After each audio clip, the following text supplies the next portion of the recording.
Dave Wootten, 41 years old, retired Army paratrooper.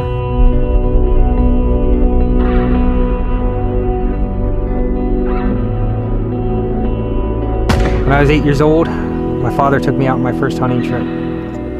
It's my last memory of having a father. So I was lost, depressed, angry at the world, not knowing what I needed to do in life. So I got into drugs, alcohol, everything I could do to party with friends and feel that love that I was missing from having a father. How can there be a God that takes an 8-year-old kid's dad away from him?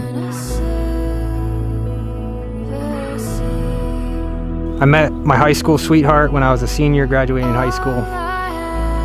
When I was 25 years old, she broke up with me, what I considered to be the last time. So I came home one night after that and talked to my mom and said, look, I'm gonna go enlist in the Army. Because if I don't, I'm gonna be dead or in jail. This is the height of the Iraqi invasion, and I deployed in July of 2006 to Crete, Iraq, to do some pretty gnarly missions. Some bad guys were on the deck of cards.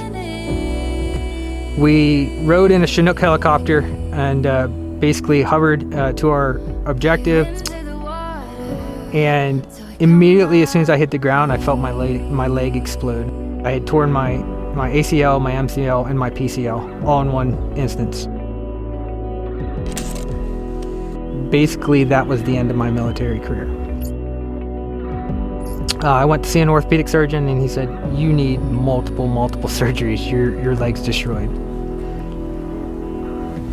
2 days after I was told that, I was called by my section sergeant saying, hey, we're deploying again. We're going back over. I didn't have to go because I was broken, and I didn't know if I had a purpose anymore. I went through a med board process while my guys were over in Iraq. 7 of the guys that I had spent the last 2 years of my life with, training with, getting to know their families, died at once.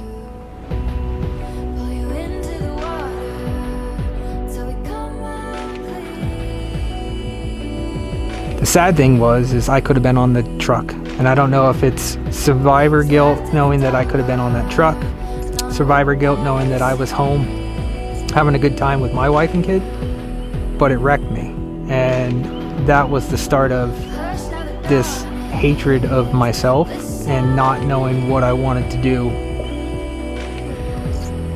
Came home to Lancaster, Pennsylvania, and I was not the same guy.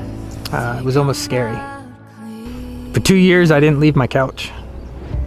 That was my day. I would drink, take my pills, sit on the couch, and play Call of Duty, neglecting my infant son, my wife, who was the love of my life, and who is now pregnant with my daughter.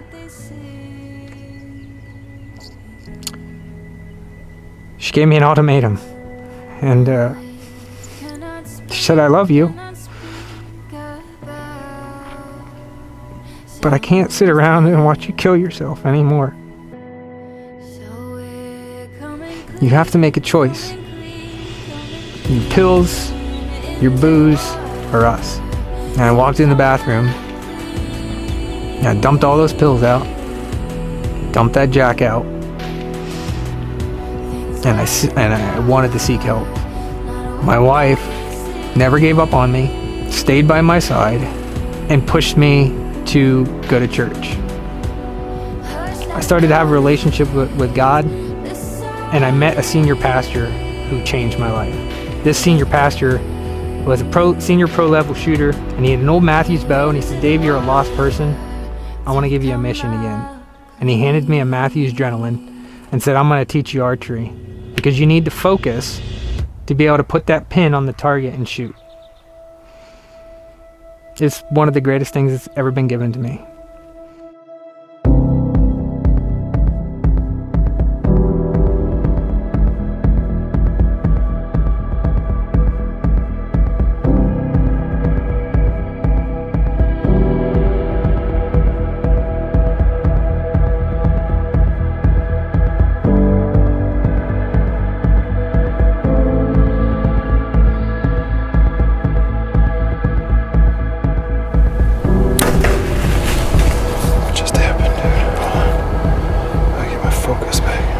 it's humbling when you take off that selfishness and you live your life with open hands and say, okay, I'm going to do this for you, God. I'm going to do what you want me to do. When you're obedient to that calling, it's just amazing what he'll do with it.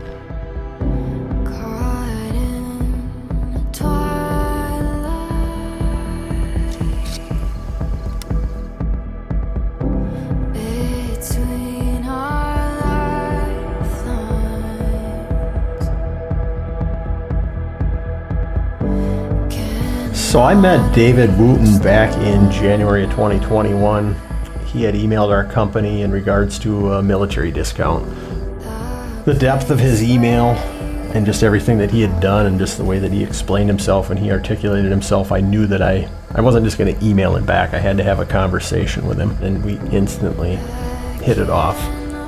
It's like somebody that you feel like you've known for 20 years, and yeah, this was the first time I was talking to this man on the phone, and he has such a powerful story, such a powerful testimony about his faith, and some of the struggles I've had in my personal life paralleled David's, and so we instantly hit it off, and we clicked. And getting to know him, hearing his story even more, and just appreciating him for the man that he is and everything that he's overcome, it really made me realized pretty quickly that I think the focus of HHAUSA was going to shift more, not away from the honor flight, but more towards our veterans and getting bows and arrows in their hands, just knowing the impact that had on David's life, seeing what archery had done for members of our armed services.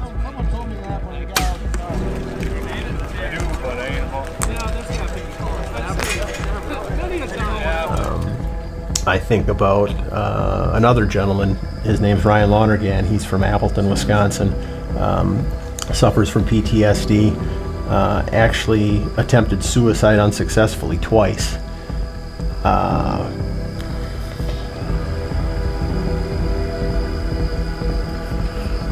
going to take a break for a minute, if that's all right.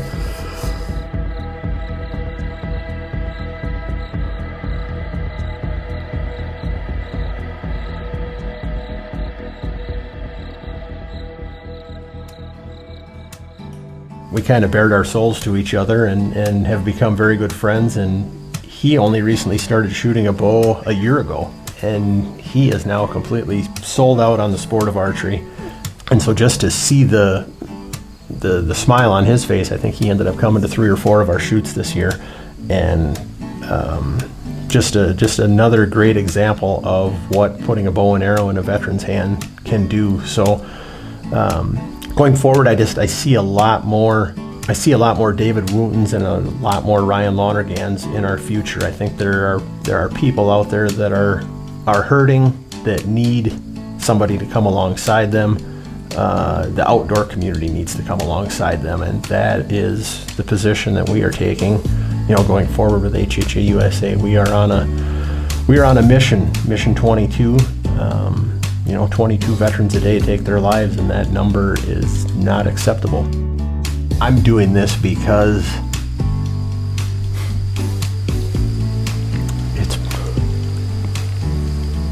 it's been a blessing to work with the veteran community.